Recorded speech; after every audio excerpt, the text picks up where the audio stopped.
Good morning and happy Saturday to all of my 675 followers.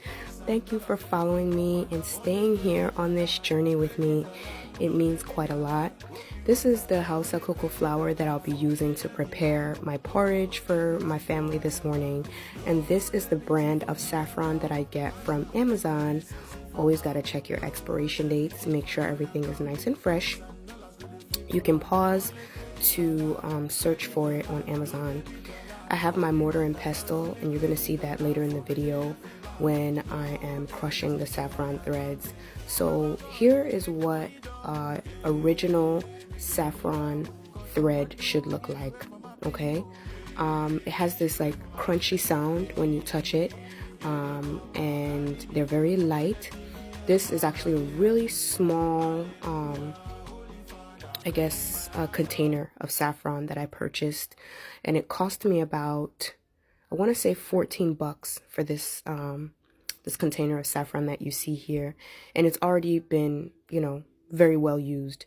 So as you can see here, I'm putting the saffron into my mortar and using the pestle to grind it.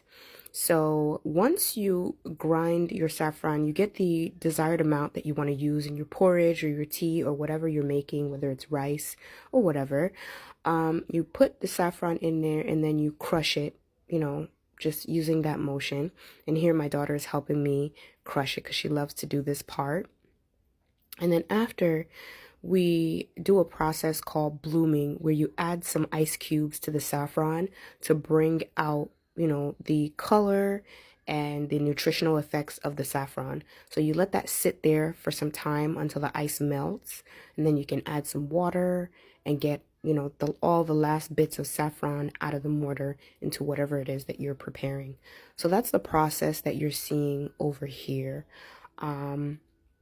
To be honest, I don't really know what else blooming does. I'm assuming that you can just crush it and add water as well. But if you want more, information on that, I can certainly look into it and research it and come back and report to you all what I find regarding blooming the saffron before using it in your cooking preparations. So here we're just, letting the ice melt.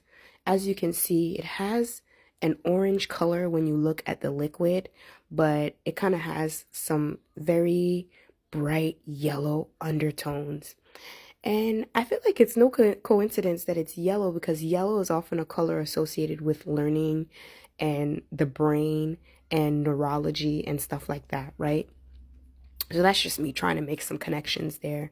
So here you see me adding, the cocoa is done. So you see me adding the saffron here in the last part. And that's what kind of gives it that rich golden color that you see here. And here I've packaged the rest of the porridge that we're not eating for breakfast, which will be going in the fridge.